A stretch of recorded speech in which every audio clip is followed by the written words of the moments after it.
হাইকোর্টের নির্দেশে ডিজির নেতৃত্বে যে 4 সদস্যের স্পেশাল ইনভেস্টিগেশন টিম গঠন করা হয়েছিল 14 ফেব্রুয়ারি, তদন্তের রিপোর্ট এবং ভিডিও ফুটেজ যে জমা পড়েছিল সেগুলোর প্রতি বারংবার অসন্তোষ প্রকাশ করেছিলেন মহামান্য বিচারপতি দীপঙ্কর দত্ত। আজ শুনানিতে মহামান্য বিচারপতি দীপঙ্কর দত্ত বললেন যে কাল ডিজিকে মহামান্য হাইকোর্টে হাজিরা থাকতে হবে, সময় উনি পরে জানাবেন।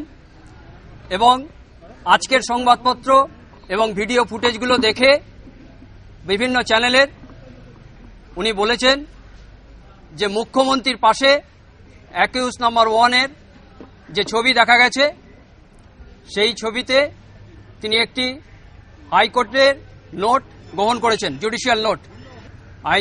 সরকারি আইনজীবীর বক্তব্যে সন্তুষ্ট না হয়ে দিনের পর দিন অসন্তোষ প্রকাশ করে আজ মহামান্য বিচারপতি দীপঙ্কর দত্ত কাল হাইকোর্টের ডিজিকে হাজিরা থাকতে বলেছেন।